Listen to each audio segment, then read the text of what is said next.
13 ಜಾಗಗಳಲ್ಲೂ ಕೂಡ ಶವ ಸಿಗದೆ ಹೋದ್ರೆ ಏನ್ ಮಾಡುತ್ತೆ ಎಸ್ಐಟಿ ಅನ್ನೋದೊಂದು ಪ್ರಶ್ನೆ. ಅಂದ್ರೆ ವಾಟ್ ನೆಕ್ಸ್ಟ್ ಅಂತ. ಪ್ರಕರಣದ ತನಿಖೆಯಲ್ಲಿ ಎಸ್ಐಟಿ ಮುಂದೆ ಹಲವು ಆಯ್ಕೆಗಳಿದೆ.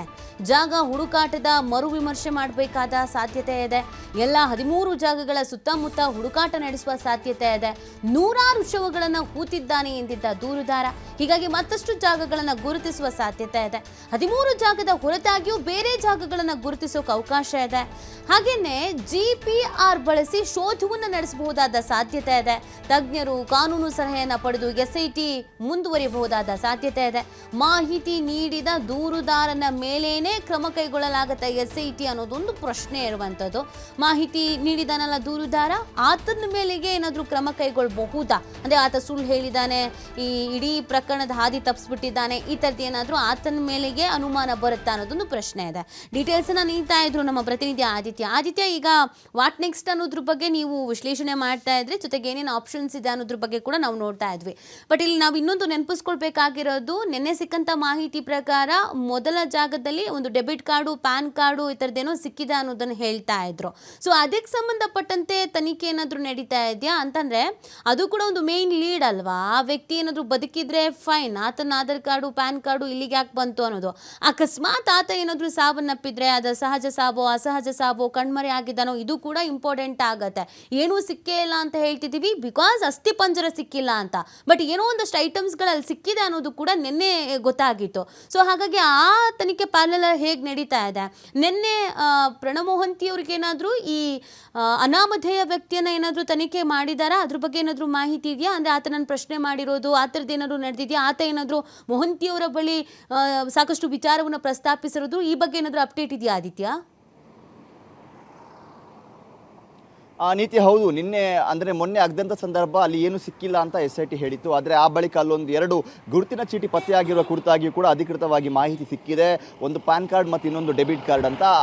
ಆ ದಾಖಲೆಗಳು ಯಾರದ್ದು ಅನ್ನುವಂಥದ್ದು ಕೂಡ ಪರಿಶೀಲನೆ ನಡೀತಾ ಇದೆ. ಯಾಕಂದರೆ ಇದನ್ನು 2 ಆಯಾಮಗಳಲ್ಲೂ ಕೂಡ ನೋಡ್ಬೋದು ನೀತಿ. ಒಂದು ಭೀಮಾ ಹೇಳಿದ ರೀತಿಯಲ್ಲಿ ಅಲ್ಲಿ ಯಾವುದೋ ಒಂದು ಮೃತದೇಹವನ್ನು ಆತ ಹೂತಿಟ್ಟು ಅದಕ್ಕೆ ಸಂಬಂಧಪಟ್ಟ ದಾಖಲೆಯನ್ನು ಪಕ್ಕದಲ್ಲೇ ಅದಕ್ಕೆ ಅವರ ಬಟ್ಟೆ ಬರೆ ಆಗಿರ್ಬೋದು, ಬೇರೆಲ್ಲ ವಸ್ತುಗಳನ್ನು ಅಲ್ಲೇ ಹೂತಿದ್ದೀನಿ ಅನ್ನುವಂಥ ರೀತಿಯಲ್ಲಿ ಆತನ ಪಶ್ಚಾತ್ತಾಪದ ಪತ್ರದಲ್ಲೂ ಕೂಡ ಬರೆದಿದ್ದ. ಹಾಗಾಗಿ ಆತ ಅದನ್ನಲ್ಲಿ ಹೂತಿದ್ದು ಅದು ಸಿಕ್ಕಿರುವಂಥ ಸಾಧ್ಯತೆಗಳು ಕೂಡ ಇದೆ. ಇನ್ ಕೇಸ್ ಅಲ್ಲಿ ಇದ್ದಿದ್ದರೆ ಅದೇ ಅಲ್ಲ ಅಂತ ಆಗಿದ್ರು ಕೂಡ ಅದಕ್ಕೆ ಇನ್ನೊಂದು ಆಯಾಮ ಇದೆ. ಅಂದರೆ ನದಿ ಬಹಳ ರಭಸವಾಗಿ ಹರಿದುಕೊಂಡು ಬರುತ್ತೆ. ನದಿಯ ಪಕ್ಕದಲ್ಲಿ ಆ ಜಾಗ ಇರುವಂಥದ್ದು. ದಿನಕ್ಕೆ ಲಕ್ಷಾಂತರ ಜನ, ಕೆಲವೊಮ್ಮೆ ಸಾವಿರಾರು ಜನ ಬರ್ತಾರೆ. ಆ ಸಂದರ್ಭದಲ್ಲಿ ಅವ್ರದ್ದೇ ಆದ ದಾಖಲೆಗಳು ಆಗಿರಬಹುದು. ನದಿಯ ಪಕ್ಕದಲ್ಲಿ, ಸ್ನಾನಘಟ್ಟದ ಪಕ್ಕದಲ್ಲಿ ಇರುವಂಥ ಕಾರಣಕ್ಕೋಸ್ಕರ ಮತ್ತು 2019ರ ಒಂದು ಪ್ರವಾಹ ಬಂದಂಥ ಸಂದರ್ಭದಲ್ಲಿ ಬೆಳ್ತಂಗಡಿ ಭಾಗದಲ್ಲಿ ಬಹಳ ದೊಡ್ಡ ಮಟ್ಟಿನ ಒಂದು ಪ್ರವಾಹ ಬಂದಿತ್ತು, ಗುಡ್ಡ ಕುಸಿತ ಆಗಿತ್ತು. ಈ ಸಂದರ್ಭದಲ್ಲಿ ಈ ನೇತ್ರಾವತಿ ಸ್ನಾನಘಟ್ಟ ಏನು ನಾವು ನೋಡ್ತಾ ಇದೀವೋ ಅದರ ಮೇಲ್ಭಾಗದ ರಸ್ತೆ, ಅಂದರೆ ವಾಹನಗಳು ಓಡಾಡುವಂಥ ರಸ್ತೆ ಏನಿದೆಯೋ ಆವರೆಗೂ ಕೂಡ ನೀರು ಬಂದಿತ್ತು. ಅಂದರೆ 10 ಫೀಟ್ವರೆಗೂ ಕೂಡ ನೀರು ನಿಂತಿತ್ತು ಅನ್ನುವಂಥ ಮಾಹಿತಿಯನ್ನು ಸ್ಥಳೀಯರು ಹೇಳ್ತಾ ಇದ್ರು. ಹಾಗಾಗಿ ಈ ಆಯಾಮದಲ್ಲೂ ಕೂಡ ಅಂದರೆ ನದಿಯಲ್ಲಿ ತೇಲ್ಕೊಂಡ್ಬಂದು ಯಾವುದೋ ಒಂದು ಕೋಇನ್ಸಿಡೆನ್ಸ್ ಅಥವಾ ಕಾಕತಾಳೀಯದ ರೀತಿಯಲ್ಲಿ ಅದು ಬಂದಲ್ಲಿದೆಯಾ, ಈ ಆಯಾಮದಲ್ಲೂ ಕೂಡ ವಿಚಾರಗಳು ಇದೆ. ಹಾಗಾಗಿ SIT ಎಲ್ಲ ಆಯಾಮಗಳನ್ನು ಗಣನೆಗೆ ತೆಗೆದುಕೊಂಡು ನಿನ್ನೆ ತುರ್ತಾಗಿ ಬೆಳ್ತಂಗಡಿ ಔಟ್ ಪೋಸ್ಟ್ನಲ್ಲಿ, ಅಂದರೆ ಆ ಸಂದರ್ಭದಲ್ಲಿ ಧರ್ಮಸ್ಥಳ ಪೊಲೀಸ್ ಠಾಣೆ ಇರಲಿಲ್ಲ 2005ವರೆಗೂ. ಸೊ ಆ ಔಟ್ ಪೋಸ್ಟ್ನಲ್ಲಿ ಯಾರೆಲ್ಲ ಕೆಲಸ ಮಾಡ್ತಾ ಇದ್ರು ಅಧಿಕಾರಿಗಳು ಅವರ ಲಿಸ್ಟನ್ನು ಪಡೆದುಕೊಂಡಿದೆ.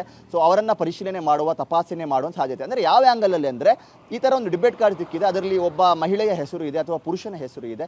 ಸೊ ಇವರ ಕುರಿತಾಗಿ ಏನಾದರೂ ಮಿಸ್ಸಿಂಗ್ ಕಂಪ್ಲೇಂಟ್ ದಾಖಲಾಗಿದೆಯಾ, ಅಥವಾ ಅವರ ಶವ ಪತ್ತೆ ಆಗಿತ್ತಾ, ಅವರು ಆತ್ಮಹತ್ಯೆ ಮಾಡಿಕೊಂಡಿರುವಂಥದ್ದು ಅಥವಾ ಅನುಮಾನಾಸ್ಪದವಾಗಿ ಪತ್ತೆಯಾಗಿರುವಂಥದ್ದು ಅವರ ಮೃತದೇಹ, ಇದನ್ನು ನೀವು ಏನು ಮಾಡಿದ್ರಿ, ಏನೆಲ್ಲ ಕಾನೂನು ಪ್ರಕ್ರಿಯೆಗಳನ್ನು ಅಲ್ಲಿ ಮಾಡಿದ್ರಿ, ಮತ್ತು ಭೀಮಾ ತೋರಿಸಿದಂಥ ಆ ಜಾಗದಲ್ಲಿ ಏನಾದರೂ ಅವರನ್ನು ನೀವು ದಫನ ಮಾಡಿದ್ರಾ, ಈ ಆ್ಯಂಗಲಲ್ಲಿ ಅವರನ್ನು ವಿಚಾರಣೆ ಮಾಡುವಂಥ ಒಂದು ಸಾಧ್ಯತೆಗಳು ಕೂಡ ಇದೆ. ಮತ್ತು ಇದರೊಂದಿಗೆ ಆ ಸಂದರ್ಭದಲ್ಲಿ ಆದಂಥ ಎಲ್ಲ ಪ್ರಕರಣಗಳ ಮಾಹಿತಿಯನ್ನು ಪಡೆದುಕೊಳ್ಳುವಂಥ ಸಾಧ್ಯತೆ ಇದೆ. ಮತ್ತು ಸ್ಥಳೀಯ ಪಂಚಾಯತನ್ನು ಕಾಂಟ್ಯಾಕ್ಟ್ ಮಾಡುವಂಥ ಸಾಧ್ಯತೆಗಳು ಕೂಡ ಇದೆ. ಇನ್ ಕೇಸ್ ಅದು 2003ರ ಹಿಂದಿನ ಘಟನೆಗಳಾಗಿದ್ದರೆ ಇಲ್ಲಿ ಸ್ಮಶಾನ ಭೂಮಿ ಇರಲಿಲ್ಲ ಅನ್ನುವಂಥ ಕಾರಣವನ್ನು ಪಂಚಾಯತ್ ಕೊಡಬಹುದು.